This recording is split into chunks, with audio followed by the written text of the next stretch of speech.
Chris, for inviting me to say, try and have a sensible adult conversation really about Ouija boards. It's a subject where, in fact, I imagine almost everybody present has got an opinion one way or another, and I know there is an immense range of opinions. Some people can't stand the things and think it's the next worst thing to practically to try to summon up the devil if you experiment with a Ouija board, and other people just dismiss them as a harmless childish game. And that very much reflects the range of opinions I've heard from people over the years in psychical research, and leading psychical researchers, all of whom I've have the greatest respect for. I've heard a completely different set of perspectives. The late Andrew Green, whose book Ghost Hunting: A Practical Guide got me into the subject many years ago, was convinced that Ouija boards were just a simple tool, practically the simplest one you could have, except possibly a divining rod or a dowsing pendulum, to get in touch with yourself, the unconscious mind. And he attributed everything to do with Ouija boards to the actions of the unconscious mind. Then, of course, there was, at the other extreme, there are psychical researchers, both in the United States, I think of Victor Zammit, and also in this country, the late Guy Playfair, who were convinced that Ouija boards should not be touched under any circumstances. They should not be treated as some kind of harmless game. They should be left alone. They were channels potentially to something dangerous. I remember talking with Guy Playfair once, and he was seriously trying to advocate that perhaps a Ouija board should be made illegal in Britain and other countries, that they shouldn't actually be on sale to the public, in his view. What I pointed out that such a sort of consumer campaign probably wouldn't really work, since you don't really need the board. You just need a wine glass, a piece of paper, and as long as you're basically literate, you can write out the alphabet and you create your own Ouija board. And his views, however, were as nothing compared with the foaming response you can sometimes receive from avid, particularly fundamentalist Protestants, members of Protestant sects. Will I remember once even just showing a picture of a ghost to a lady who was well, I say it was a picture of a ghost. It was actually an old engraving of the Hammersmith ghost. And she was a member of a particular sect in Cambridge, and she immediately shouted demons and started crossing herself. It's that in a way, that range of views and the attitudes that associate them is part of the problem with the Ouija board. It's not actually the board itself or the fact that people necessarily use them, because people have been using Ouija boards for a very long time. The first ones went through a patenting process in the United States in 1892, and the man who ended up with the patent, hugely popular.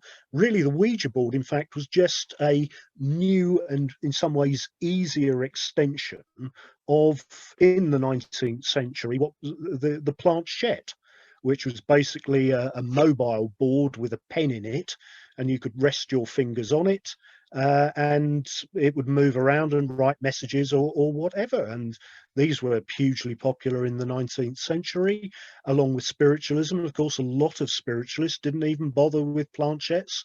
They just used the traditional table or table tilting method to get wraps wrapped out with a table leg. But Ouija boards, you all know them. Some of you probably use them. As I was saying, though, I think the problem is that people do get emotional over them. And if people ask me what do I think of Ouija boards, my general view, which I've said for many years, is don't do it as a game. First of all, I don't think it's a particularly good thing to suggest that trying to contact the dead, which is what you're attempting to do with a Ouija board, is some kind of game. First and foremost. Secondly, it's also the question of, on a conscious level, you may laugh about it or dismiss it, but if the people, particularly the people who maintain it's just coming out of the subconscious, the messages that the board spells out are correct, well, that again is part of the problem, because you may be able to hopefully have some degree of control over your own conscious behavior, but what your subconscious operates, how that thinks, if thinking is the process, anything that involves the unconscious mind is going to be quite powerful. And you only have to think of your own dreams every night.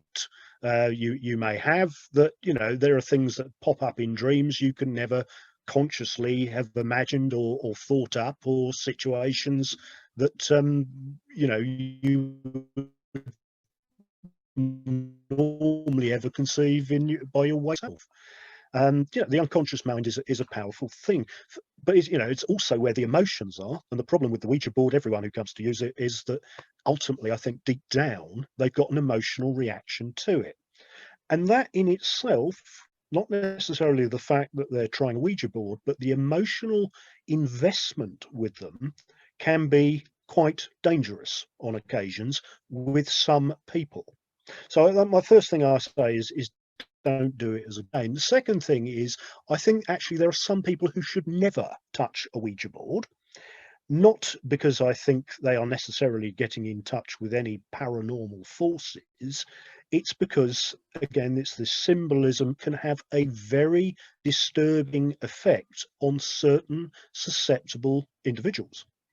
Just in the same way that some people should never eat a single peanut because they've got a nut allergy, or have a drop of alcohol because it will turn them delirious or sick, there are some people, I think, who should not touch Ouija boards, and one could never be quite sure who they are.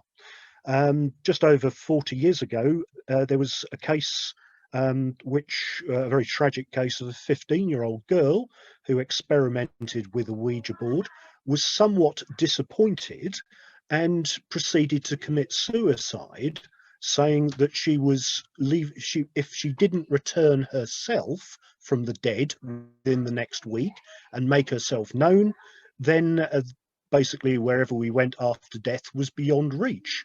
This occurred in Lancashire in the mid-1970s, and was a subject at various police conferences called in the period, when there was a great deal of concern about dabbling in the occult. If we go back 50 years, I've got a scrapbook here, compiled by my predecessor, the late Tom Perrott, chairman of the Ghost Club. Children, adolescents playing with Ouija boards was national news 50 years ago, 1970. Case of schoolboys who terrified themselves, and effectively the fear spread around the whole of their school. It was in the Telegraph, it was in the Times, it was in the evening newspapers. It became a national news item. I think maybe partly because it was, for the time, it was quite an expensive school. To be a pupil there for a year, and this is a reflection on rates of inflation in Britain, for it to be at a private school in 1970, they were being charged £363 a term. Just imagine, that was a lot of money 50 years ago. But of course, they didn't send their children to private schools to start playing about with Ouija boards, and it became a whole national issue. It became one of the set cases, the effects on these boys of 14 and 15 who became hysterical as a result of it, and couldn't do their Latin prep and started behaving in bad ways. This became a regular example quoted in sermons by the Church of England exorcists of the dangers of playing with Ouija boards. If we want more disturbing, more recent examples, 1994, a jury down in Sussex decided, in a double murder trial, decided to find out if the killer, a man called Young, the alleged killer, was guilty. And the three members of the jury sat down and consulted a Ouija board. Afterwards, they duly, the Ouija board said yes, he was guilty, and the jury duly convicted him. Well, word of this got out from a juror who was particularly distressed by the Ouija board business, and it ended up with the Court of Appeal, in one of the few modern cases, to actually look and overturn a jury decision based on what had gone on in the jury room. Normally, jury decisions are sacrosanct in the sense that the courts would not historically or today inquire in exactly how ordinary members of the public who sit on juries reach their conclusions of guilt or innocence. These are questions of fact. However, in this case, they stepped in what has since become the landmark judgment on the circumstances in which it is right to interfere with the decision of the jury. And jury is meant to discuss a matter between them, not try and consult the spirit world. Which, anyway, the end result was Young's conviction for murder was quashed. There was a retrial, and he was found guilty and sentenced to life in prison by a jury who had not used a Ouija board afterwards. Serious topic, though. Just a matter of 2 years later, a 15-year-old and a 17-year-old, we only have the name of the 17-year-old, his name was Antoine, were convinced they were Satanists, and they were contacting Satan through a Ouija board that they'd set up in a bedroom. And they invited another boy round who was 15 to join in the seances, and they got a message from the board that they should sacrifice the boy to Satan. So the Ouija board said they had to kill him, so that's what they did. They promptly held him down and stabbed him to death on what, perhaps with a surfeit of imagination, was called a satanic altar. But again, this case, apart from the obvious tragedy of it, led to, in the end, a ruling of what was then the House of Lords, now the Supreme Court, on mental capacity, because the case was made as part of the defence that the boys were actually clinically and legally insane for the way they had done it. And in fact, it ended up with a leading procedural decision made by the then House of Lords on that point, and it all arose from a Ouija board. That was the causative factor that had led to the message which they obeyed. And there is a collection of similar stories, either of people going into hysterics or going out and committing criminal acts on the basis of messages they've purported to get through Ouija board communications. And on one level, you can see it as a social problem, a social issue in that sense. So once again, I emphasize you don't do it as a game, and some people never should actually touch a Ouija board. Again, it comes down to the power of suggestion. But the question is where, of course, and the other thing is, Ouija boards cause a great deal of trouble for ghost hunters. It must be said. The classic example I'm thinking of here, some of you may know the story of the haunting of the Ferry Boat Inn in Huntingdonshire, where once a year in this ancient old waterside inn at Holywell, the ghost of a young girl, a young woman called Juliet Tuesley, who is purported to be buried in the saloon bar under a black slab, is supposed to rise from her grave on the night of the 17th of March, St. Patrick's Day, and haunt the pub. and it's known as an anniversary ghost. And the story goes that this goes back to the time of William the Conqueror, when Juliet Tuesley was murdered by her lover, a woodcutter called Thomas Zool, who then went and committed suicide afterwards. And Juliet committed suicide. I can't remember. There's several versions. Juliet was duly buried in unconsecrated ground, on which they then built, a few centuries later, the old ferryboat inn. You will find that in numerous ghost books as a true ghost story, as a tradition, a story of a tragic incidents back in early medieval times, and the echo of the haunting. And every year people faithfully turn up at the ferryboat inn on the night of the 17th of March, hoping to see Juliet's ghost or witness some kind of manifestation. Now, there is some small, possibly disputed evidence that that pub is indeed haunted.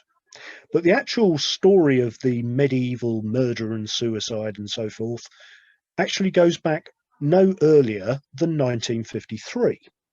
It goes back to the night that when one of Britain's most active ghost hunters, Tony Cornell, and members of the Cambridge University Society for Psychical Research heard a rumour, nothing more than that the ghost was supposed to turn up at the ferryboat inn in Holywell in Huntingdonshire, not far away, on the night of the 17th of March.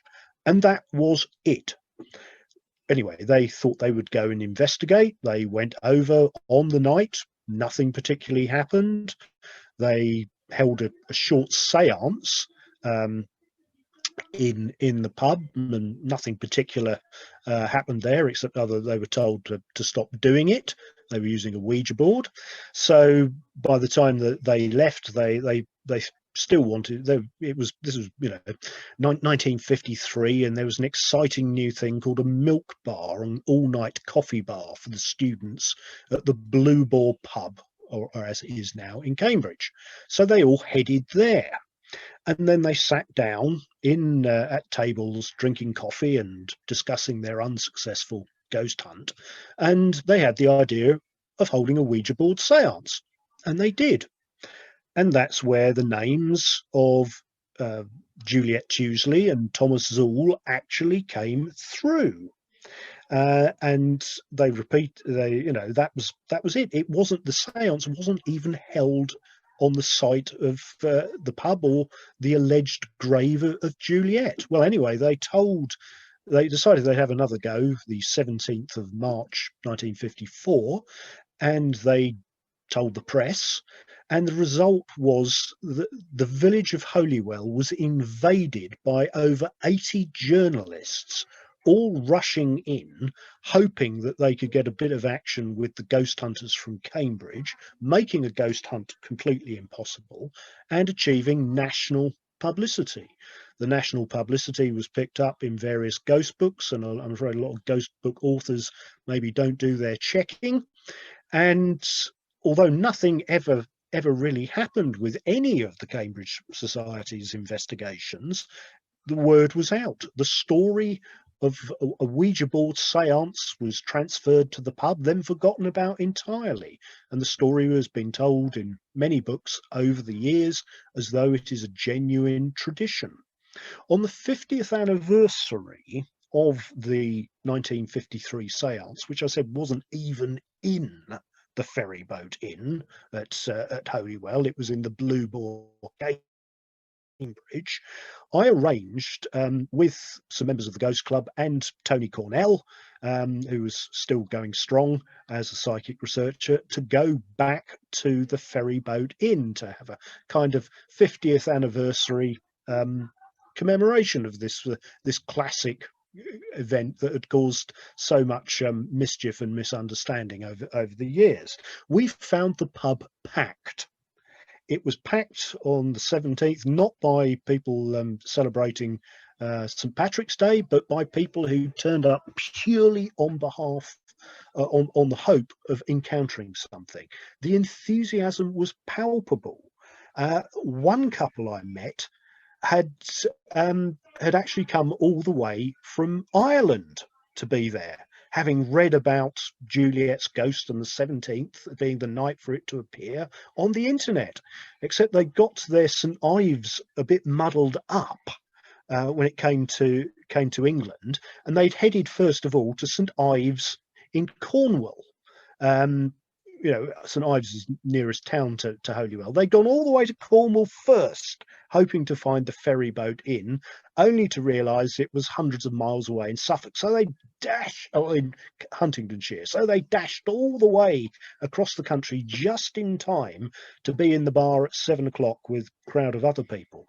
Even more remarkable, one gentleman actually turned up, a local folk singer, with his own copy of the Ballad of Juliet and her Ghost, which he was trying to distribute and sell to people in the pub. And he said that this was a traditional story, a traditional song that had been passed down in his family for 200 years. He'd heard about it from his grandfather, and he duly now composed a tune and a song. So we let him sing his song and tell us the story, and then we introduced him to Tony Cornell, who was able to identify that wherever grandfather had got it from, it could be no more than a date any earlier than 1953. He was a little disappointed at that. And finally, with the night culminated with us actually having a Ouija board seance to see if we could get any response at all in the bar. This was after closing time and after most of the revelers had departed. But again, it was interesting. We got not one jot of any significance. The only thing that started to happen, which we had to call a halt to it, is that an alternatively fascinated and then terrified South African lady who worked on the bar just started to get far too excited about proceedings, and despite reassurances, really thought something dangerous was going to erupt. So at that point we had to calm it down. And that gives you an illustration of how powerful the Ouija board can be in people's minds. What do I think about Ouija boards? I have to say I come down very much myself on the unconscious mind theory. The problem, if anyone who has used the Ouija board knows, who's tried to do it in a sensible way, and has put aside, the different warnings that, proliferate, is that quite often you get absolutely nothing out of a Ouija board that makes any sense if you get any messages at all. The movement of the glass, I think in most cases, can be put down to unconscious muscular action, and nothing particular seems to happen that involves information that was not known somewhere along the line to people who were present. It's very rare to get a coherent message from some kind of Ouija communication, and secondly, to get anything that is not actually known, something original, an actual hard fact which could be tested or verified. And it may surprise you that or may not, depending how well you've looked into psychical research, that this was very much the view of the early psychical researchers, the Society for Psychical Research, back in 1893. They looked at Ouija boards, and it was just one of a range of mechanisms that spiritualists were utilizing at the time for communication, and they concluded it's more or less just the unconscious mind pouring itself out, and there was nothing seen as being particularly sinister or terrifying or frightening or dangerous about the Ouija board. It was just simply a tool. Spiritualism was very popular at the time as a faith, and there were lots and lots of mediums doing all kinds of remarkable things. Really, nobody got that worried about Ouija boards. So this attitude persisted through the First World War. There's a classic First World War escape story called The Road to Ender, published in 1919, which was the story of two British prisoners of war in a Turkish prison camp who used a Ouija board to hoodwink their captors and enable an escape from the prison camp, as the captors believed in the messages, and they did actually get out of the prison camp. Unfortunately, they were then sent off, as part of what happened afterwards, sent off to a mental asylum in the capital, in Constantinople, as it was then. But they succeeded in convincing their captors that this was a genuine spirit communication. But again, there was nothing seen as anything particularly sinister or dangerous. In fact, it's not till the 1960s that we start to get stories about Ouija boards being somehow dangerous or likely to conjure up disturbing forces. And I think the reason for that is, from the 1960s onwards, certainly in the United Kingdom, the United States, Christianity was losing grounds. If before, say, the mid-1950s, if you were into Ouija boards, you were already a spiritualist. If you were otherwise, if you were an ordinary conventional person, if you were a member of any religion or faith, it would be conventional Christianity, and you perhaps took your practice of faith more seriously, particularly in the United States, than generations that come afterwards. And so it's people who start using or playing with the Ouija board, who haven't got any existing spiritual background or outlook, who seem to the ones who can sometimes attract trouble, who seem to, it can provoke difficulties. It seems to be very much a social phenomenon. It's from this period that the stories of Ouija boards being a sinister party game that conjures up dangerous spirits start to emerge. As I said, overall, my view, the majority of messages come out of the subconscious mind. A lot of people have disturbing things in their subconscious minds, unfortunately, and it can come out as messages, and people get frightened, and they may attribute it to the spirits, which is, again, what either they secretly want or secretly fear.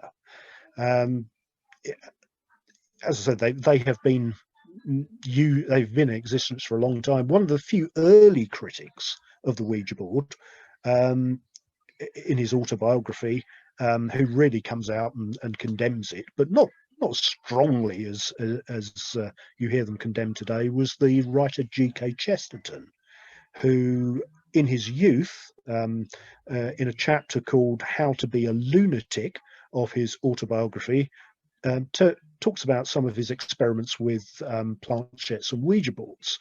And by the time he's writing about it in 1936, he's probably the country's most famous Roman Catholic convert by that stage, as well as the author of the Father Brown stories, detective stories, and a great literary influence at the time. But he said that, yes, I became convinced that there was something uncanny about the Ouija board, and it could pick up information in a strange way that we couldn't explain or account for. And he said, I cannot say whether the power is of this world or of the next, of somewhere higher or lower. The only thing I can say with any certainty about it is it tells lies. And that's the great risk with Ouija board communications, is they do tell lies. They are fakes. Example, if you want to see an example of a book, this book here, which was written by a man called Joe Fischer, an American, is about his disappointment after 4 years of channeling work, beginning with Ouija experiments and so on, to discover that the spirit he believed he was contacting, which was a Greek lady from sometime in the past, he was utterly convinced for a number of years she was a real personality. And the messages were really quite detailed and so on. He almost, he seems to begin a relationship with her in the spirit world. Then, as he calls it, the hungry ghosts, he came to the conclusion that this woman never existed. She was something else. She was some kind of imposter. The book includes a number of key warnings against Ouija boards. The tragedy of Joe Fischer, however, was he did commit suicide ultimately, or well, there's arguments about whether it was suicide or not. He came off a cliff, and I've never fully looked into the full story of him, what happened, but it has been suggested that he was seriously unbalanced by the Ouija board, what he was doing. At the same time, we can't dismiss all the messages, I have to say, not really obtained by Ouija boards, which is a terribly slow way to get any long or detailed message. But something that I do ask people to consider, if whatever their views are on this, is the fact that Ouija boards are a channel, and there's lots of methods of channeling purported spirit entities or communicators or the great beyond or whatever. And it must be said that there is a great literature on channeling, some of which, a small proportion of which, is not simplistic platform mediumship, or obviously nonsense. Whole books have been dictated by channeling, by similar practices, planchettes rather than Ouija boards. The wife of W.B. Yeats wrote 3,000 pages of material which was purportedly channeled. She was not alone. There were long-running communications from the beginning of from 1901, involving a group of automatists, people using automatic writing, known as the Cross Correspondence, which spread over many years. It was a group of mediums in different countries, in Britain, the United States, and India, and they produced thousands and thousands of pages of material, whereby the individual communications in themselves did not appear to make a great deal of sense, but when put together with other material independently obtained from the other mediums, it seemed as though there was some kind of code, some kind of deeper meaning to it. And if you look at this stuff, it's usually not known. Most skeptics have never actually, even ones who I've heard give lectures on spiritualism, have not heard of the Cross Correspondence. Secondly, even if you do discover it, it is very complex stuff, and you would need a reasonable knowledge of Latin, of Greek, of the classics, of English literature and French in order to make sense of some of the material which appears to have been channeled. It may not be so surprising that this is the content, since one of the first person to open up what became the Cross Correspondence channels was a lady called Margaret Verrall. She was a classicist. She was the principal of Newnham Ladies College in Cambridge at the beginning of the 20th century. Generally speaking, channeled material is, I say generally, there may well be exceptions, and there are always odd cases in psychical research, is generally the messages you get are never much more than the level of intelligence than the people who are holding the seance, doing the channeling and so on. There are exceptions, however, with specific information that people couldn't normally have known, and I accept that these things happen in mediumship. Whether that is telepathy, whether it is the spirits, whether it is something else, that's one of the reasons we have to research it. But to give you another example of a very, very clever and intelligent channeler who got immensely complicated messages, that was Victor Hugo. And it's apparently the case that practically one of the world's longest running musicals, Les Miserables, the title for that was dictated in a seance communication in the Channel Islands in the 1850s. Victor Hugo produced all kinds of different channels, in a series of communications using his own family as mediums. They were in exile from France on Channel Islands, and again, it's very complicated material that they appear to channel. Whatever makes of it, they also, I mean, they didn't just channel ordinary run-of-the-mill dead spirits. They also believed they were in touch with Jesus, with Muhammad. They actually believed at one point they were getting messages from Androcles and the lion, and various other classical characters all came through. Much more recently, I remember meeting him 30 years ago and hearing the early stages of it. We've had in this country a leading figure, whatever one makes of him, David Icke, who believes he's got in touch with Socrates. Now, when you get a message like that coming through on a Ouija board, or really from a medium, where it purports to be a historic personality or somebody from a different country or culture, you could always do what I call the Patrick Moore test, which is really a valid test in psychical research. If Patrick Moore was once confronted by a man who claimed to be channeling aliens, getting messages from them, and that these aliens could speak all Earth languages, he then proceeded to address the channel and the alien in French, and unfortunately the entity or alien was not able to speak any French. He then attempted Norwegian, and there was no joy with speaking to it in Norwegian. So in the end, Patrick Moore, in his book Can We Speak Venusian, it did have its own language. He then concluded that the entity could indeed speak all Earth languages, with the exceptions of French and Norwegian. More seriously, I remember 2008 meeting a lady who lived at Felixstowe in Suffolk, who is very artistic and maintains that she is being guided by a Sioux Indian. So I said, well, can we have some Sioux Indian language, please? Even something from an old cowboy film I was hoping for, something like that, even how. But I'm afraid that the channel went dumb at that point. And therefore, ask a simple question in a different language can be a bit beyond the channels. Now, that in itself, ultimately, since we don't know what's going on with mediumship, is only a test so far as it goes.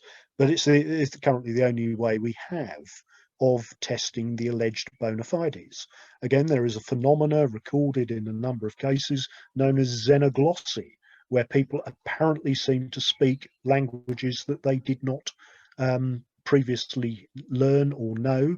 Possibly they may have been exposed to, and it's an example of subconscious memory, what's been termed crypto amnesia. You learned something you didn't even know you'd learnt it, but it's still there in the subconscious. Again, there's possibilities for that. Perhaps the weirdest stories you get with a Ouija board, and this may be the experience of some people, and I've heard it anecdotally from both psychic researchers and from many people who've effectively just dabbled with Ouija boards, is they have had effects erupt on the board itself. The typical one is the glass moving by itself, or cracking or breaking when nobody appears to be touching it. Now, in a heightened emotional state, it might be difficult to say for sure what caused the effect, but it is a physical effect.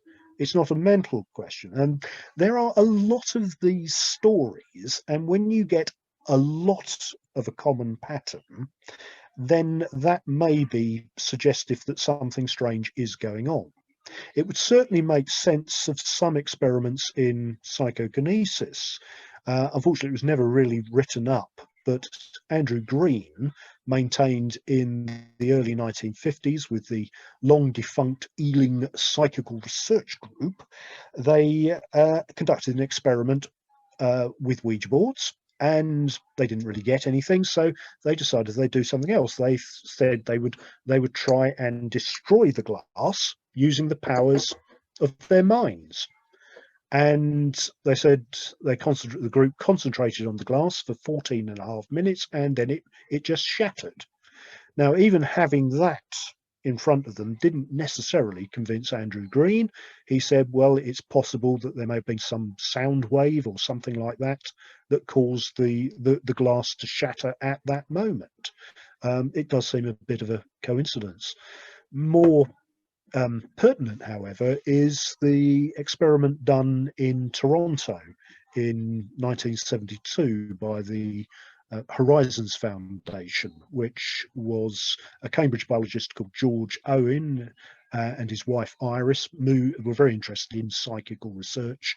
They were the ones who actually, for those of you who've heard of the psychic Matthew Manning, they were the ones who discovered Matthew Manning as a schoolboy. He was a kind of British answer to Uri Geller in the 1970s.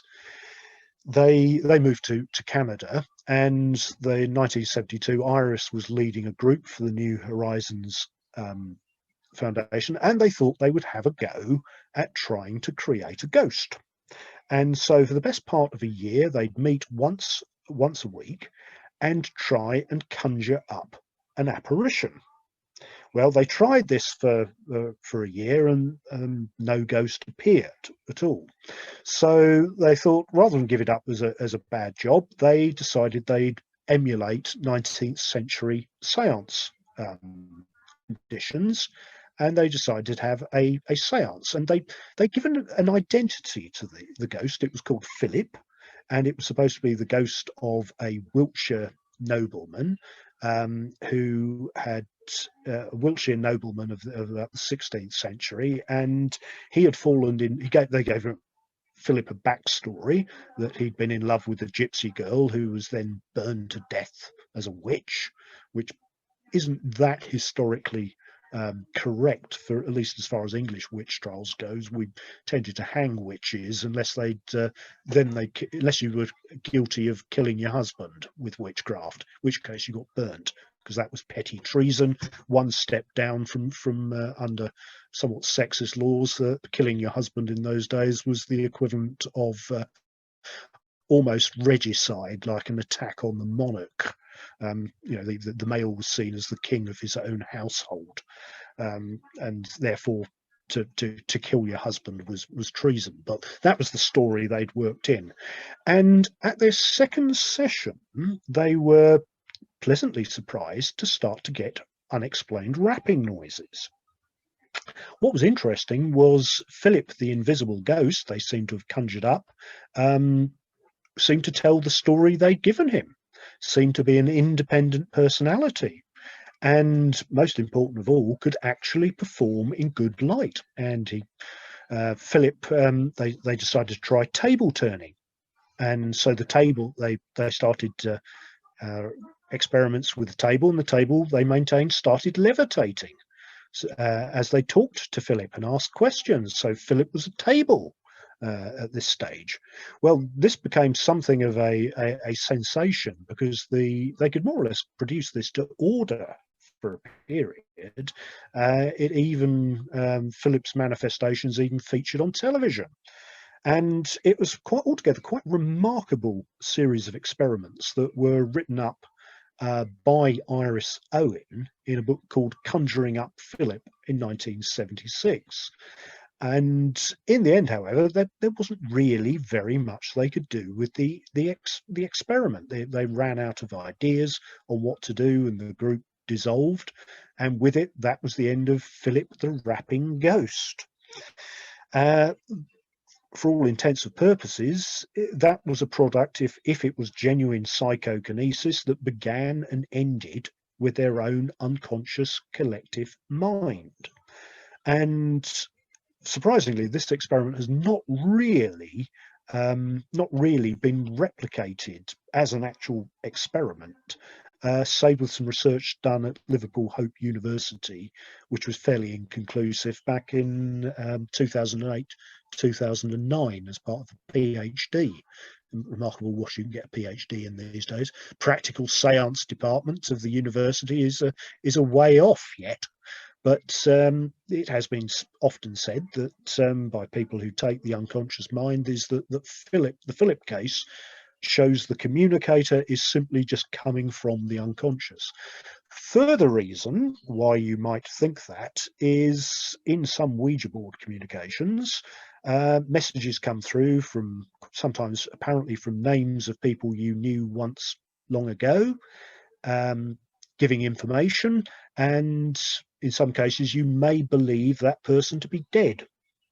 In fact, it's subsequently discovered, this happened quite a bit during the First and Second World War, it's subsequently discovered the person never was dead. They had actually, the reports of their death were greatly exaggerated. They're still alive. One of the classic examples of a seance message like this was given in the 1920s to a mathematician and researcher called S.G. Soule, who was very interested in psychical research.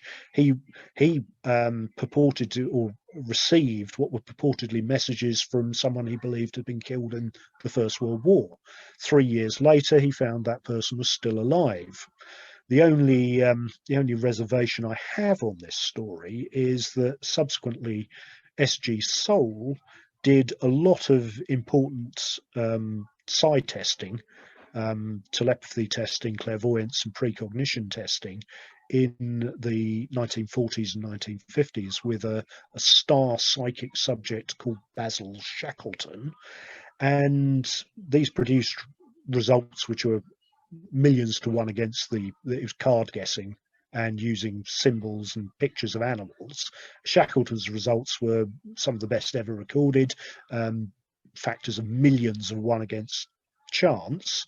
The whole thing was scrutinized by observers at the time, and there was clearly no communication between Soule and Shackleton in physical form, or which is suggested maybe it was mental telepathy.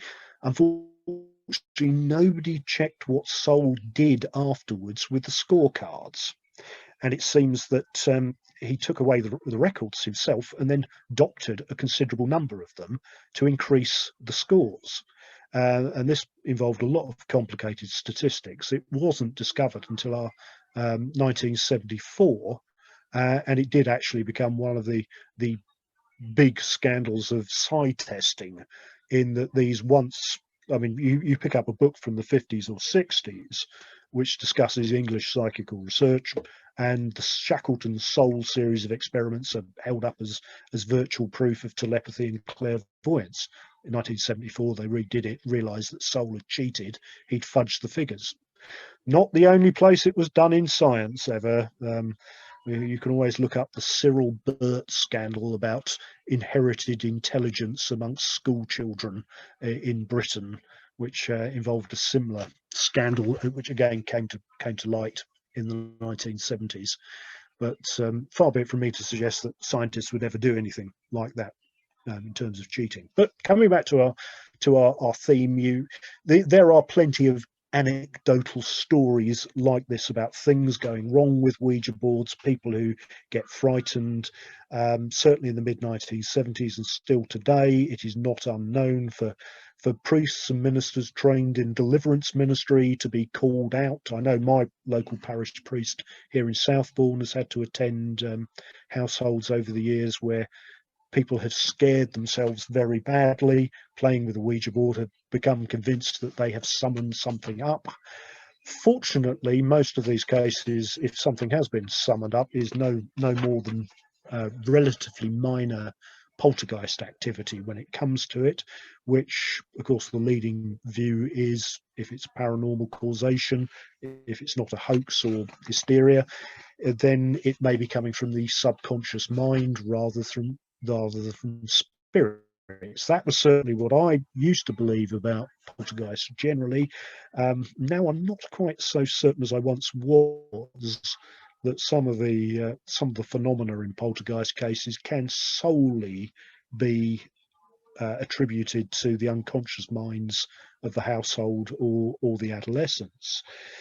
Talking about an American researcher who wrote taking the other view, Victor Zamet, who was qualified as a lawyer. He did a lot of research on Ouija boards. He concluded it was the spirit world. He wrote quite a lengthy article, which is available online and in book form, warning people about this. He said that the thing that made him think that this was some wicked spirit world in contact with a Ouija board, the thing that he found convincing, and I have to say that I can't quite agree with his reasoning here. In fact, it doesn't seem to have really thought about it at all. It's because sometimes the Ouija boards use bad language, or they say rude and obscene things that, I would, language that I would avoid myself, and you wouldn't pass muster to a family audience, even in the relaxed standards of television today. And Zamet took the view where he says, it's worth quoting, "No skeptic has been able to explain how groups of normal, decent people have elicited horrible blasphemies, curses, and terrifying threats from the Ouija board." Well, I hesitate to, it's easy enough for one lawyer to pull apart the work of another one, particularly if he's not there. But it didn't seem to have occurred to Victor Zamet when he wrote this that some of the people who seem to get most into trouble with Ouija boards and get these foul and blasphemous sayings are adolescents. They're teenagers, and it must be said, that teenage speech may not always be in all respects as polite or as perfect or as cultivated as one might wish, and it might well contain matters of references to all kinds of things that wouldn't be suitable for family viewing. As part, not that, let me say that I want to blame adolescents per se for that kind of thing, because there's plenty of adults who use swear words and bad language and so forth. And merely, I would say, particularly if we're touching into the Freudian unconscious mind, well, what else are you going to get from the subconscious mind? If it's Freud was right, it would be sex, and more sex coming out in channeling, anything that opens up the subconscious mind. So I don't think that really is a convincing argument. Let me say that I don't seriously have it in, though, with the simple theory that poltergeists are the work of naughty adolescents and naughty children, smashing the place up, causing mayhem, which is the popular view. Why don't I say that? Well, although I'm not a family law practitioner, I do know a bit about civil law and a bit about the business of the courts, and I do have to deal with domestic violence cases from time to time, and pretty much my experience of the worst cases of wrecking of premises and so on, it's not actually been the children doing it. It's not, children don't smash up their own toys as a rule or try and ruin everything. There are instances, all too often in my legal experience, it's been the adults who've behaved like that.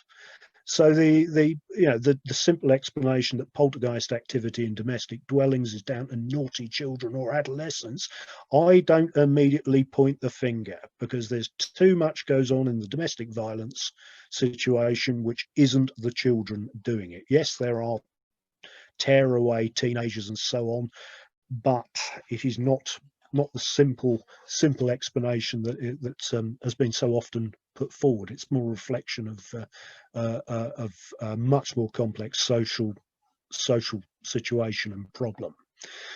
But in terms of the messages coming from the Ouija board, well, if it's children playing with it, the messages will be by and large childish. It doesn't mean it's the ghosts or the spirit world or demons or aliens or many of the other wonderful beings that claim to be in touch. Equally, however, finally I will say, is that one cannot be certain. There are one or two strange cases where Ouija board is only part of what goes on, but it becomes harder, I think, in two types of poltergeist case to say, is it purely just the unconscious mind?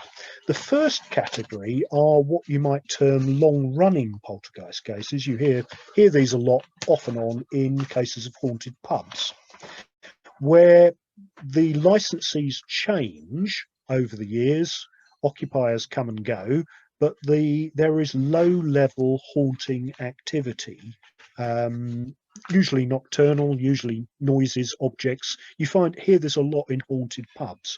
Ashtrays that move by themselves, glasses that fall off shelves and shatter, disruption of the kitchens, beer taps going endlessly wrong, things like this.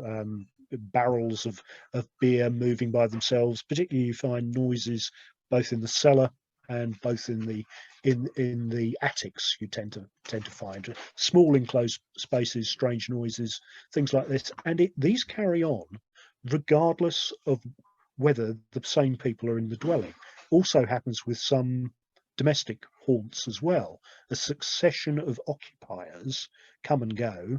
Are we to think that they all have subconscious psychokinetic powers that are being unleashed? On a pattern point of view, that starts to seem to be a little bit implausible, indicates that maybe there is something else out there.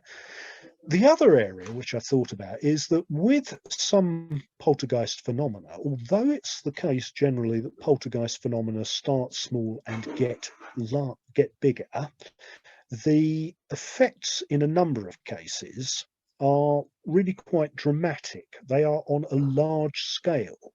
The classic example is the Rosenheim poltergeist. Rosenheim poltergeist of 1968-69, which occurred in the German city of Rosenheim at funny enough, at the offices of a legal firm. And it was the phenomena was associated with a 19-year-old secretary, and it seemed to follow her. The first thing the poltergeist did was the thing they noticed something was amiss was when their phone bill went up. And they looked into this, and it appeared that somebody in the office was dialing the speaking clock so often that they were running up a massive phone bill on it.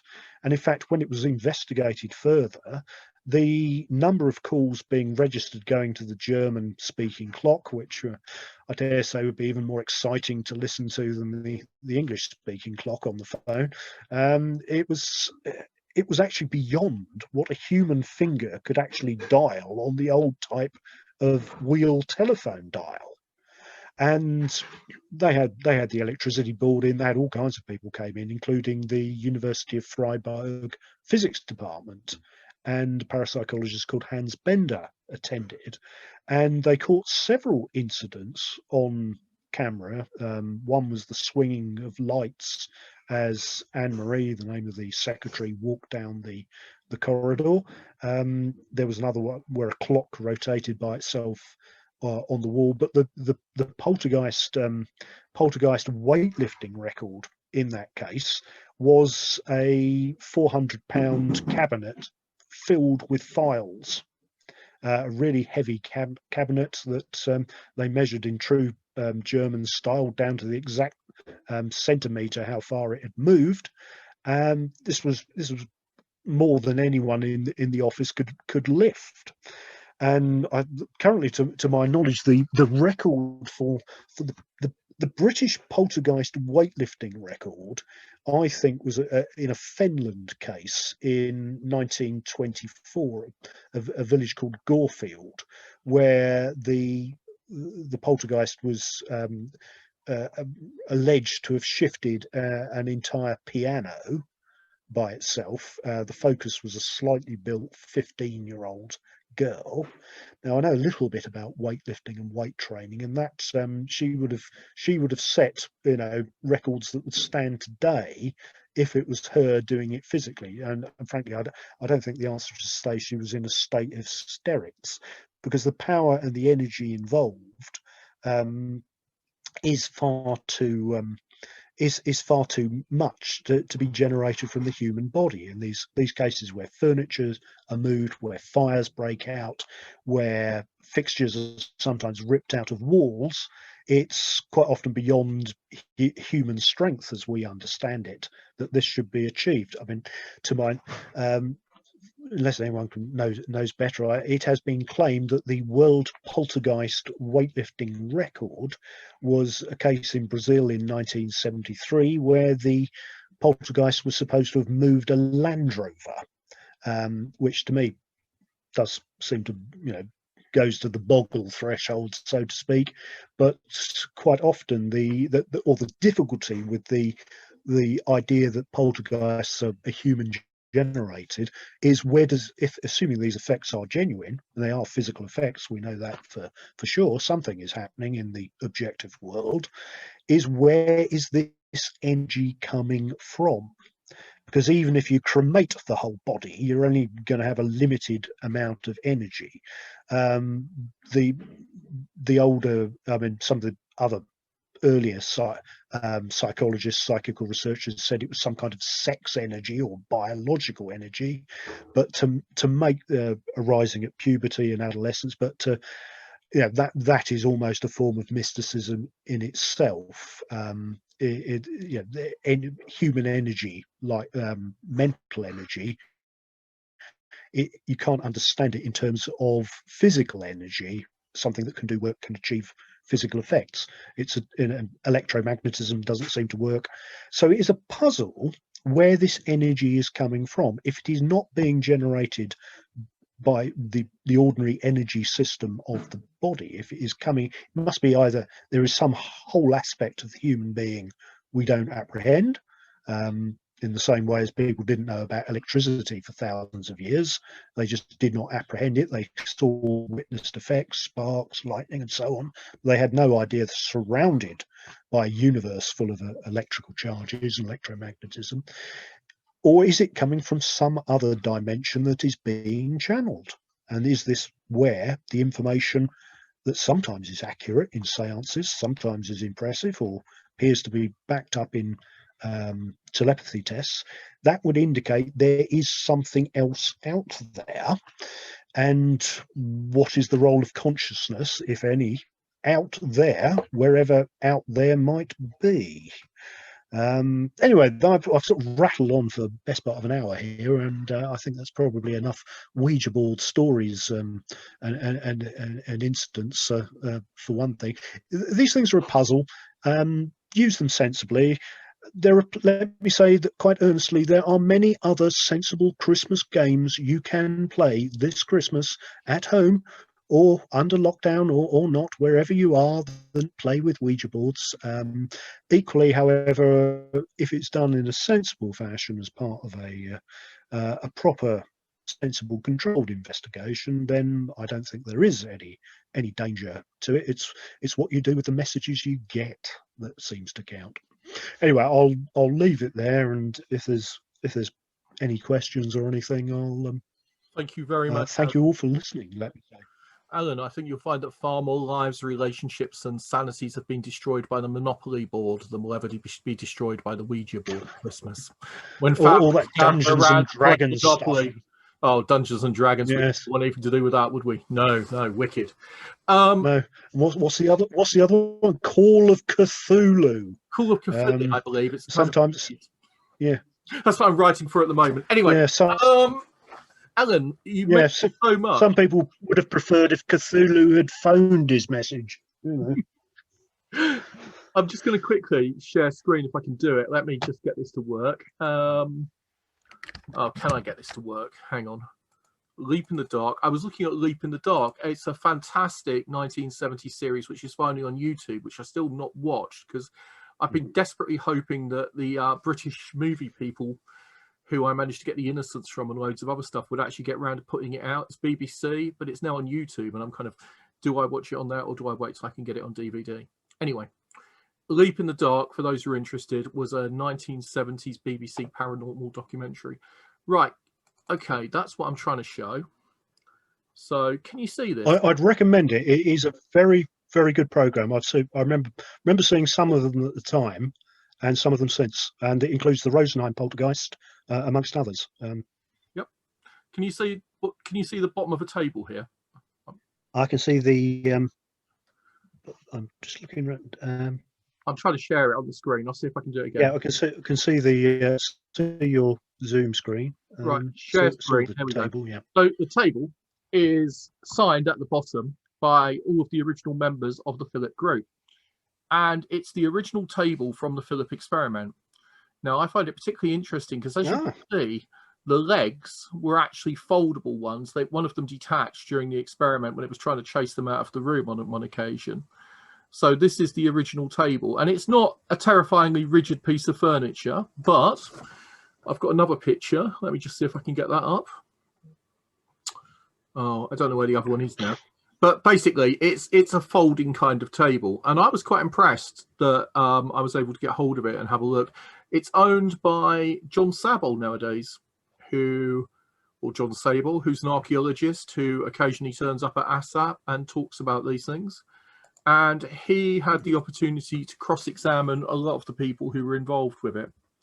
So there's one picture anyway of the table that was involved in the Philip experiments. Moving on from Philip, Conjuring Up Philip, the book by Owen, I would actually be a little skeptical about some of his claims. I read it recently. I don't know how many of you have read it because it's very hard to get hold of.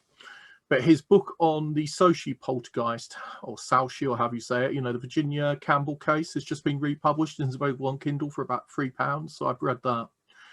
But the Philip case has always fascinated me since I was a boy, and I've tried various pseudo replications of it. I've sat around it for nights after nights, and he based his ideas on those of Batcheldor, who was a great SPR researcher down in the southwest, and there's a series of papers in the late 60s which deal with his methodology, and that's what the Philip group take up after the first year. But I followed, and they didn't follow it particularly exactly, and I think if you were to try using the Batcheldor methods, you might find it better.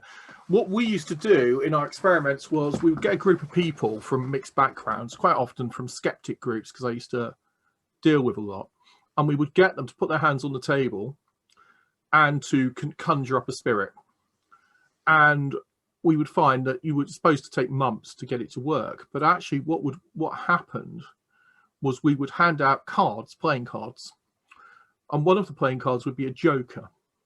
And we would tell that individual, whoever's got the joker, we want you to commit fraud. We want you to cheat. We want you to move the table without getting caught. If the others catch who's doing it, you've lost. And we'd do 3 rounds of that. And then we'd stop handing the joker out. We'd hand out the cards, but none of them would be a joker. Now, was it because people were still cheating? Or was it because we had enabled their psychic energy by allowing responsibility for the movement to be shifted to someone else? Because that's the idea behind Batcheldor's experiments in psychokinesis, is that people don't do psychokinesis because they know they can't. So if you can ascribe the psychic power to an external entity such as a ghost. So the reason PK manifests in places that are purportedly haunted is because you're saying it's the ghost that's doing it, not you. But the ghost then becomes the way. So I experimented with this for a period of a couple of years. I had some fairly positive effects. I got hit on the back of the head by a flying rabbit hutch, nearly got killed by a noose, and tragically fell through a table during the middle of a seance where a group of ladies were sitting around it, holding it, and I fell over it in the dark and put my arse through it. But, apart from these bad luck scenarios, which I'm sure were in no way spiritually related, we discovered that by introducing the element of deliberate deception, suddenly we seemed to psychologically enable very, very dramatic phenomena to emerge. And I saw things that really shook me. So does it work? Don't know. No idea. But Batcheldor's book's interesting. The most interesting bit of it is in the back of the appendices, where he relates that the attack is delayed or sustained on rapping sounds from the table. And if you've seen Barry Colvin's 2008 paper, was it 2008 or 2010? Somewhere around about 2010. Yeah. 2010, which is on the rapping characteristics, unexpected rapping acoustic properties, which I critiqued at the time, but then decided that my critique was possibly wrong, and I'm backwards and forwards on it all the time because I've tried so many experiments over the years. it's to do with the mediums through which things move. In fact, I actually ended up working with an acoustic physicist called Christian Romer Jensen, which was quite amusing, as my name is Christian Jensen Romer, and led to endless confusion at Cheltenham Science Festival when they thought they didn't know which was which. But anyway, yeah, and he was able to tell me a lot about how acoustic waves propagate. But those ideas are found in the appendix of Conjuring Up Philip, so it's well worth having a look at that and comparing it with the 2010 paper. I don't know if I'm assuming it was an independent rediscovery. I don't know. I haven't looked at the 2010 paper for a long time. Yes, it was.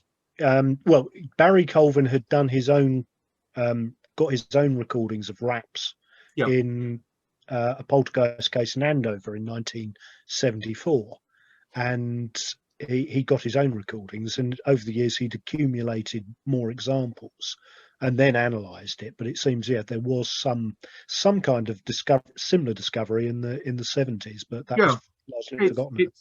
It's in there. It's in the book. It's at the back, and it's well worth comparing the two. If anyone would like to read Conjuring Up Philip, it's only a paperback book. The problem is that copies of it go for about £200-300 at the moment. ASSAP managed to get a rather manky paperback copy of it, which is currently in the possession of our secretary, Loz. She's doing a research project involving a replication of some Philip work at the moment, but after she's finished with it, it will be available to any of the members to borrow for the price of a postage stamp. So if you're interested in reading it, get hold of me and we will pass it on, because, the book is out of print and I don't feel bad, as it's been 30 years out of print. Apparently, there was another book I was trying to get recently that had just come back in, which is The Vertical Plane by Ken Webster. Have you read that one, Alan? Yes, I have. Yes. Very strange case, that altogether. Yeah, because that was reprinted last year and I missed the limited edition. By the time I found out about it, it was already sold out. So if anyone's got a copy of The Vertical Plane, ASSAP are very interested in seeing that. Right, Alan, sorry, I've whittled on at you quite a bit there. But no, that's all right. No, it's something I've been reading up about and been playing with for years. Moving on, Cross Correspondences. Obviously, the full-scale story of the Cross Correspondences only really came out with Massimo, was it, or something like that? I can't remember, but about 10 years ago, when there was a bit more discussion about the eager dead and all that stuff. I'm well up for replicating all that if anyone wants to sort of get into that. Spend 30 years on it. Yep. No, the problem with it is that the references, the classical references in it, I mean, you've got Mrs. Verrill and all the others, but I wondered, if I died, how would I communicate? And it would probably be through 80s pop lyrics. And it's very similar to that. There are a series of motifs, there are a series of phrases, there are a series of symbols, which when you put them together, seem to spell out a larger meaning. But the easiest way to think of it is in terms of the education of most of us would be something as prosaic as pop lyrics, because the classics were the absolute lingua franca to those people. They were something they all knew intimately. And so it's a fairly intimate kind of key, and it's a very difficult one for us, because it used to be the classics and the Bible were known to everybody, and now I don't think many people know either. Right, questions. Let's move on. First question. Who's got a question? Anyone got a question? Stephen Volk says he intends to indulge in the cheese board. He's had to go, so I think everyone wants to get going now. But thank you. Andre Breton, have you read much Andre Breton on Ouija boards and automatism? I haven't, I must admit. No.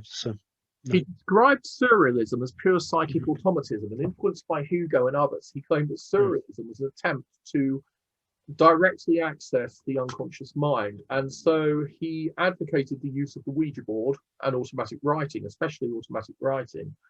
And his automatism led to, quite profound experiments. And in fact, for a short while, there was a automatist agency in Paris and in Brussels, and I believe they opened one in London, and until the war ended it, which were places where you could drop in and talk to spirit mediums and every other kind of weirdo they could collect that might, shock you out of your normal state and into what Jarre described as the pataphysical realm. Yes. But anyway, enough of Jarre. If you look up surrealism and Andre Breton, you'll find an awful lot about his experiments with trying to access the unconscious. It's fascinating stuff. Okay, well, Julia's agency, says Wendy. Wendy, thank you. I've just remembered. It's really important that I thank Wendy, who very, very kindly sent me volume 8 of The Unexplained after I moaned last week that I hadn't got it. I thought for a moment it was actually an apport. And unlike my Christmas presents, which when I send them do come with unexplained wrappings, mainly because nobody can understand how I wrap them, because they're so shortly wrapped, it was a very welcome gift. Alan, what was I going to say? Everyone's thanking you. Tom says Cross Correspondences. See Trevor Hamilton's 2007. Indeed, excellent book. Best book published on psychical research in 2017, in my opinion. Never seen that one. Is it better than The Eager Dead? It's a different approach to it. It's basically it is the first proper attempt to analyse the cross correspondences for getting on for 100 years. Basically the problem with the cross correspondences, and this is one of the great curiosities, it's a subject that's so complicated it really needs a team of scholars. Well, Trevor Hamilton employed a computer to try and make sense of some of it, and he thinks there are significant patterns, but he's, from conversations I've had with him, he said, it's hard to say quite what is going on. But what's fascinating is this has just been almost written out of history, these cross correspondence. One would have thought it ought to have been great interest to philologists, to language scholars, to sociologists, as well as historians who have looked at this period a bit now, and the psi researchers in earlier times. But it opens up so many fields: grammar, linguistics, and so on. You'd have thought somebody might be interested to look at it from these what have become established fields. Some of the papers so far were locked down until comparatively recently under the 100-year law, weren't they? And because of that, because some of the papers were, restricted, it has been difficult for people to gain access and to do that. And when I asked the SPR, they wanted somebody with more than an O level in Latin and Greek, which was the best I could offer. So, it's not an easy topic. Bill has stated that he wrote an article on Ouija research. It's on the ASSAP website under Research, Articles, Research, Ouija. So I'll put that in the Facebook group later for everybody so everyone can see it. I think also you say it's surprising that, I don't tend to put much emphasis nowadays on the cross correspondences, simply because some of it's quite scandalous, isn't it, the way it all ends up. But we won't go into that tonight. It's complicated, a massively complicated story, and it's very difficult for an outsider to put it together. What I do think is an equivalent to a certain extent is hypnotism. Because the more I read on the history of hypnotism from the 19th century through to the early 20th century, and now it's largely regarded as nothing more than a form of entertainment, is that hypnotism has gone through various phases of acceptance, non-acceptance, and it's an absolutely fascinating edge phenomena. It's an absolutely fascinating neurological and psychological issue. But there's actually a very small amount of research which is being done on it. Yeah. Why? Yeah, it's a very, very good question. It's there's, when you actually look at the accumulator, I haven't attempted to read it, but there's Eric Dingwall's 4-volume work on history of abnormal hypnotic phenomena. That's leaving aside just the normal hypnotic phenomena. And then devoted to the abnormal ones. Hilary Evans wrote a book called Altered States of Consciousness. Was Brian Inglis who wrote Trance, was it? I'm trying to remember who wrote Trance. Yeah. Oh yes, it's a huge field at cross again. It's a cross-disciplinary one. If people say to me, what subject should I study parapsychology or psychical research, I say no, go and study something else. Then bring that knowledge into psychical research. Yeah, because you need, for some of the more extraordinary things, you need specialist knowledge to work in them. Julia Bureau, News from the Other World. Letters from Julia. Etzel Cardino, Lund University, has done a considerable amount of work on hypnosis and psi. Wendy's writing in the comments thing, so I'll make that available to everyone afterwards. I mean, I normally send it to the speaker, the comments, so they can read through what was said, so they don't have to try and keep up. But thank you very much. Mm. Well, I think it's getting really late now, so we won't hold you all night. But somebody must have a question for Alan. Don't worry if you haven't. It's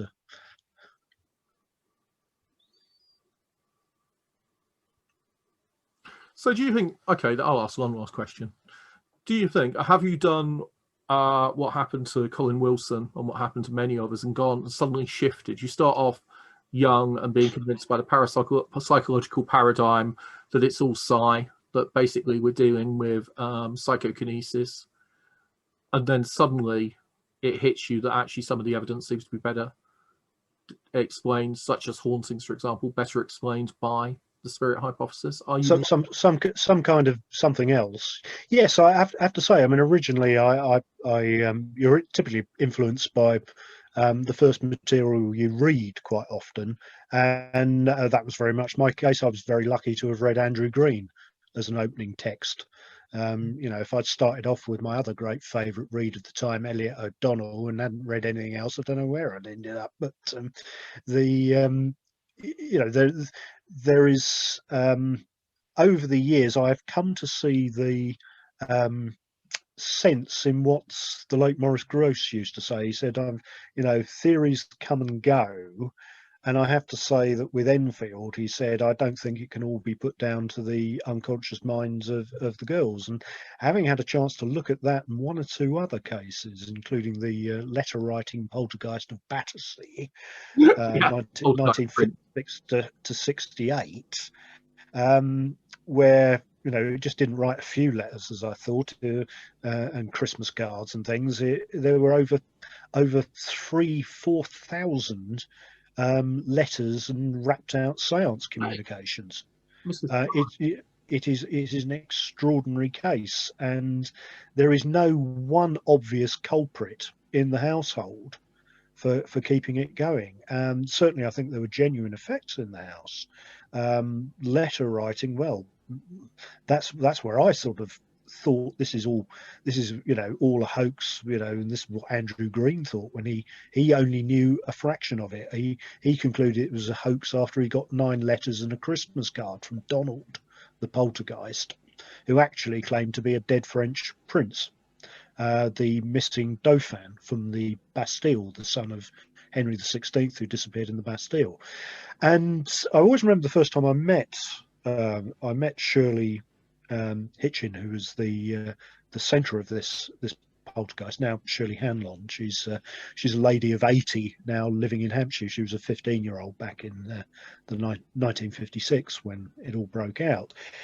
And I did sort of warn her of my question, because she was invited to give a talk because she co-wrote a book with James Clark. James was unable to do it. He asked if I'd say something.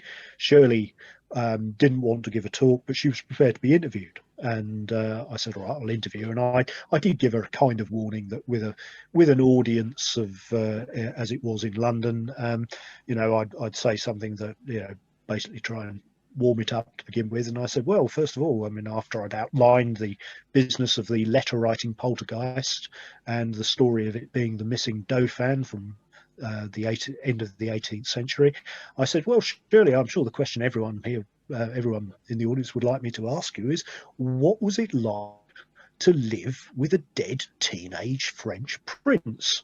Sort of like, you know, cue, you know, amused laughter, interested laughter from the audience. And I always remember her answer. She said, it was terrifying.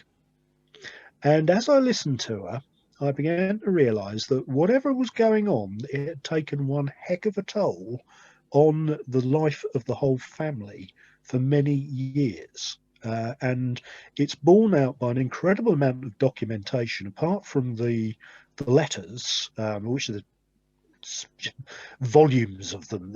I mean, some are really long, some are just scribbled messages. You know, the thousands of bits of paper in this case, with different communications over a 12-year period. There's also an unpublished book written in 1965 on the case by a man called Harold Chibbet, who followed it the best part of 14 years, even pursuing it after it had ceased. He also kept an almost nightly ledger, because he would regularly go and spend the evening up until about 1 o'clock in the morning for years with the family and supported them. Harold Chibbet is sadly an altogether forgotten character now, but he was an early Fortean. He was a friend of Arthur C. Clarke. Wrote a huge amount, in fact, as well as he was also interested in ufology. Somebody whose work does need reassessment and rediscovery very much. He died in 1978. When he died, his brother he kept the records from the 50s and 60s, and they gave them to Shirley, and she kept them in a box for 30 odd years until there was a bit of public interest in the case. And that was a case where I have to say I find it hard to believe in letter writing poltergeists, I must admit. Equally, I'm not sure what the explanation is. And it's cases like that that make me more open to the unquiet spirit theory. Okay. That's what I'd say. But saying that, again, the other thing I'd say, just to say, what I've learned is not that I have become more of a believer or more of a skeptic the more I have read and studied and even had experiences of my own, as well as hearing the experiences of people I absolutely trust and see no reason ever to doubt. What I have learned is actually how little we know about anything with any certainty, and that's before we even get on to ghosts and the paranormal and the afterlife. There are so many things we do not know in the mainstream sciences, and basic questions about why does the universe exist, why is it the way it there, the scale of our ignorance on everything, the human mind, right down to from the atom to the greatest structures in the universe, the galaxies. There is so much we do not know, and so I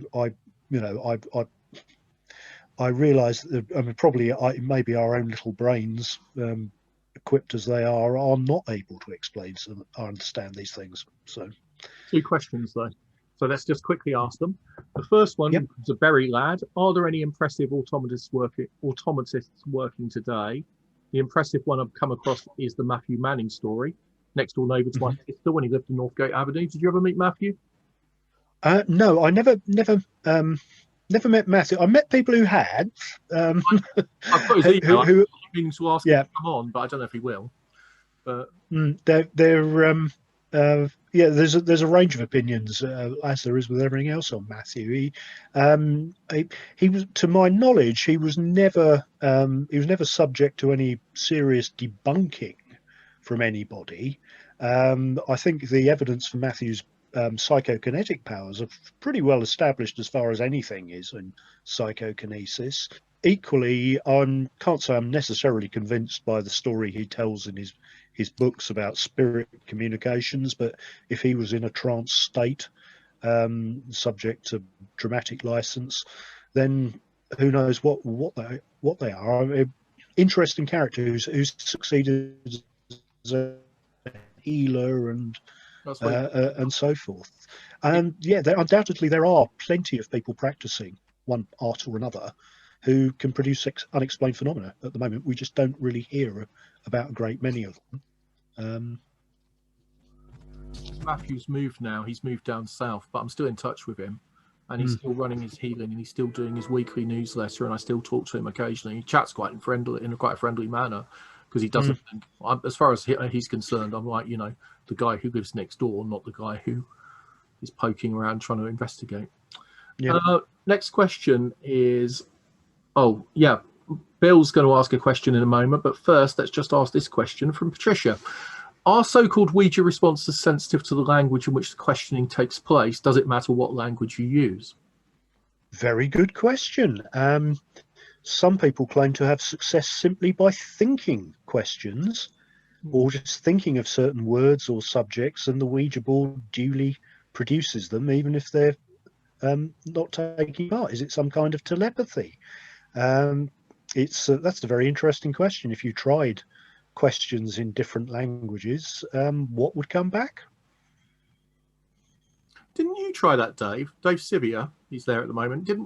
When they were messing around, the girls were messing around with a Ouija board. Didn't you try Russian on it?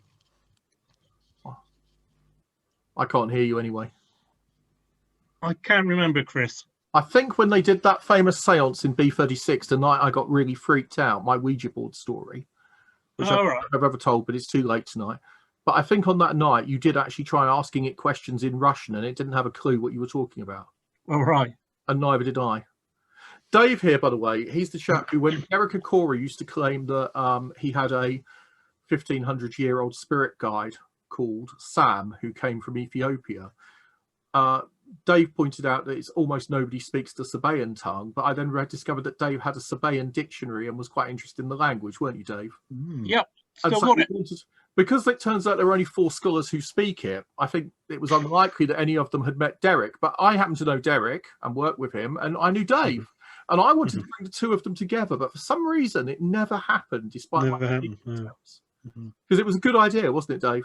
It was. It was. Yeah. I'd love to have seen what would happen if you had addressed Derek Akora in the poetic language that inspired some of the Psalms and Hebrew poetry. Well, there you go. Maybe the language wouldn't have been quite as poetic. Well, possibly you'd have been speaking sort of Mancunian Sabaean, and he would have been speaking sort of South Devon Sabaean, and the dialect would have been too. Yeah. Or Sabian, or how you say it. I don't know. How do you say it? I've got no idea. How do you pronounce it? It was pronounced Sabaic from Saba, Right, from Saba, the kingdom, yeah. Okay. Well, I mean, that's a perfect example. That shows that, Dave's knowledge here is the sort of important knowledge about something or other, which, psychical research, if it's to progress, really will depend on. So it's not so much lots about psychical research, it's make sure you know something serious about other subjects, because you never know when it will come in or reply. Yeah. Too late now, though, sadly. No longer with us. But well, thank you, everyone, and thank you. Now, Bill's got a question involving Michael Bentine. Where's Bill? Yeah.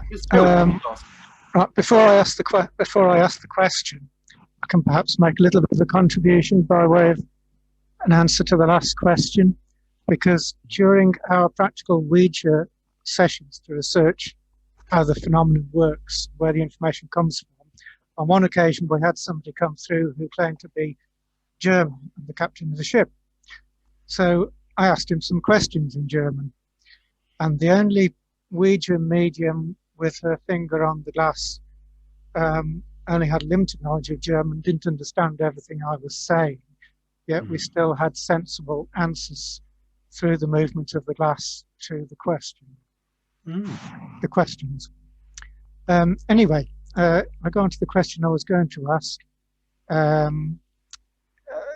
Michael Bentine, as everyone knows, used to be the president of ASSAP, and he produced a book called Door to the Summerland.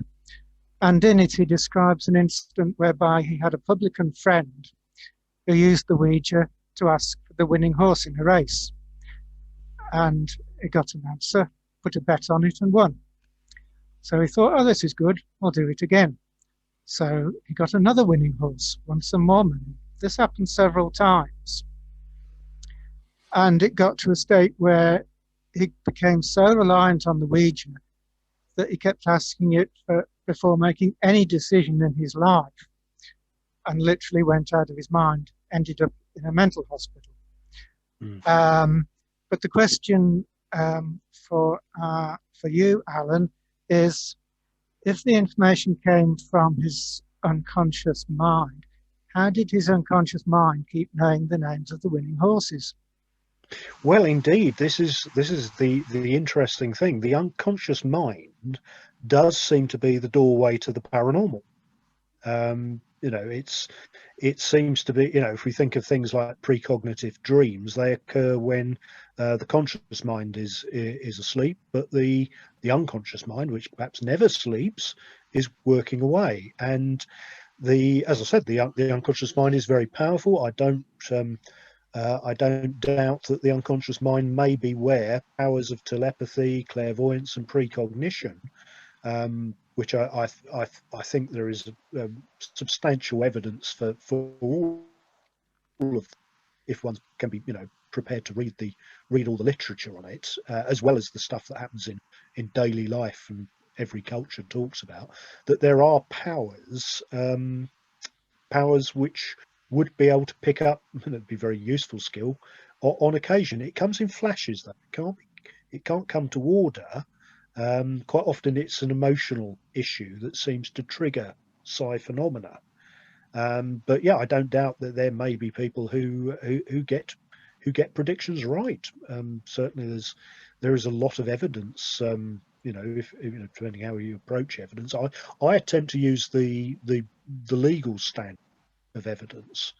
And I have to say that in a number of paranormal cases, particularly physical phenomena, poltergeists and so forth, the evidence available for some of the biggest cases, there's more there than you get in most criminal cases, in most certainly in a lot of civil cases. I mean, there's warning. I was once said I shouldn't say this so readily, because somebody once complained that it was a bit of a shock when I said, and I know the Guardian wouldn't print this line, because they wouldn't run it when they asked my opinion. And I said there's actually more evidence for the Enfield poltergeist than being a genuine paranormal phenomena. There's more evidence for that, I think, than there is for what we've jailed Rolf Harris for, which was back in 2015 when the program The Enfield Haunting was on. Many murder cases you have no witnesses at all. It's built out of circumstantial evidence, but we still send people to prison on beyond reasonable doubt. I think that from an evidential point of view, many of these phenomena are actually proved, just using that admittedly non-laboratory, non-empirical standard, but the standard we actually operate in real life. Okay, thank you. Well, thank you very much. And in that case, Alan, can I thank you? You've spoken for an hour and 43, which is very, very, very kind of you. So thank you so much. Well, I just hope some of it was of interest to you all. It's lovely to talk to everyone about it. And, equally, let me say, don't take my word for it. I'm only giving one version, and that never let it be understood that anything other than real experience and serious research is probably the best thing you can do of all. Well, half a dozen people are still here who were there. I'm going to stop the recording.